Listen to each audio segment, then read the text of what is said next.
Hi, I'm Nador Borland and this is Q&A 001.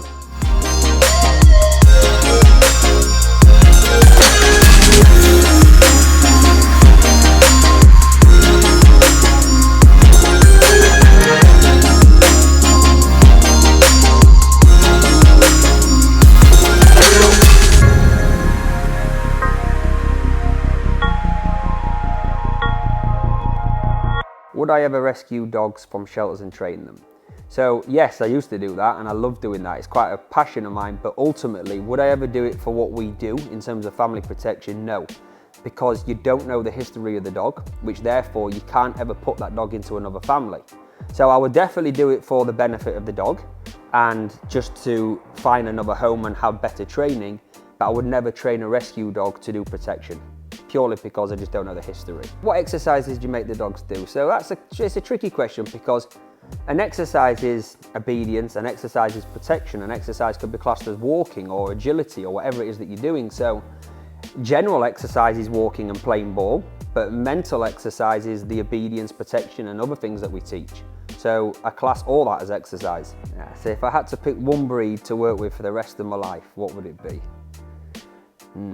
Well, that's difficult, okay, because I love the cane Corsos with a passion, but do I love working them? No, because they're not that bright, in all honesty.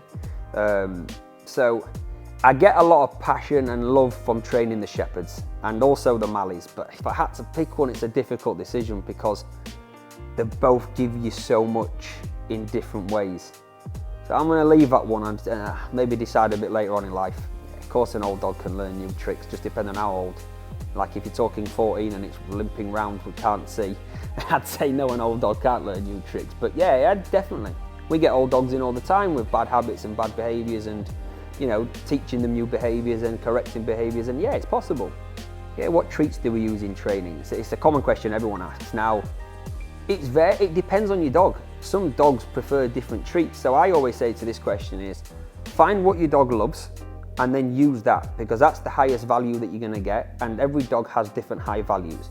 We use the treat called Roadie, which is easy, it cuts nice, it's easy to hold, it's a really easy treat to work with. That's what works for us, but that doesn't mean it works for you, because I've given it to other dogs and they don't enjoy it at all. So find what your dog loves and use that. Okay, the best joint supplement for man's best friend. Now this is years of going forward and backwards, research, getting things from America and England and different places in the world and trialing it. And what I found works the best for us is a company called My Dog Nutrition, and the product's called Rejuvenate. I use it on every dog. I just find it the most natural, cleanest product with the best results, and that's why we use it and that's why we push it. That's why they sponsor us, because I genuinely believe in the product. So when people ask have I kept a dog, yeah, I usually keep the ones that failed, or the ones that are not sellable because they're either too much or too weak. So yeah, I've got a few dogs that I've kept. It's difficult because you've got to find them the right home. But if a dog does fail for some reason, if I can find it the right home, I will. But if not, I will keep the dog personally.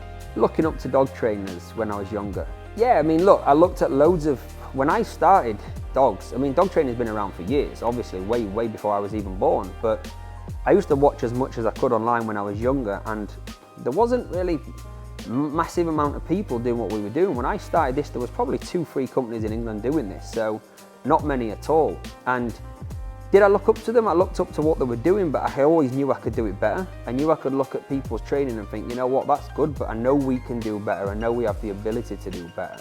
So yeah, I've looked up to certain people competing around the world and think, you know, that's beautiful. Everyone has different attributes. So someone does something incredible in one element of the training and someone does something incredible in a different element of the training, and then what you try do is you try combine all them elements together and create the best person you can for yourself as a dog trainer. Question we get all the time, here's a question we get all the time: how do I begin? How do I find my dream job working with animals? Now, people like the idea of working with animals, okay? Everyone goes, I want to work with animals, it's so cute, it's so nice, but you've got to understand this is an absolute life commitment. This isn't a 9 to 5 or an 8 till 4. You do have to be a different person to have that commitment about you. Things don't always go the way they should. Animals are animals, they go ill, they go sick, you need to do things, you need to do additional things, weather changes, and you have to adapt daily to animals. So find out what you want to do, trial it first before you dedicate your life to it, because I always think people always see, even with us, all the happy side of things, but the back end of it, like anything, is hard work, messy, and dedication. So I would say before you dedicate your life to it, go trial it, and then if you love it after that, then you're in the right mind frame and headspace to actually work with animals. It's difficult because I feel like I'm cheating on my other dogs. So I've got Vegas, who I love. I've got Mila, who I love. I've got Grendel, who I love. I've got Blitz, who I love. Recently lost Lennox, who I loved. Now, every one of them dogs has a different characteristic and attribute to why I love them. So, do I have a favourite one? No, I don't have a favourite one. I genuinely love them all for the characteristics and the way that they are. So I couldn't pick one that I love the most. My favourite thing about being a part of Protection Dogs Worldwide, I think it feels like a family.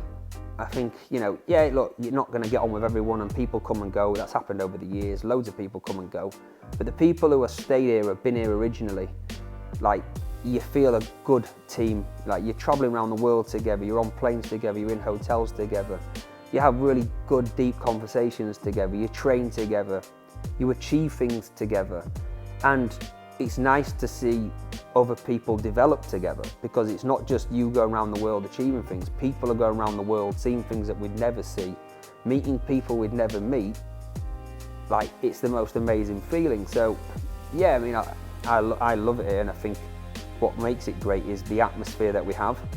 I think the philosophy that we have and the training that we do and how it brings us all together as a team and / family.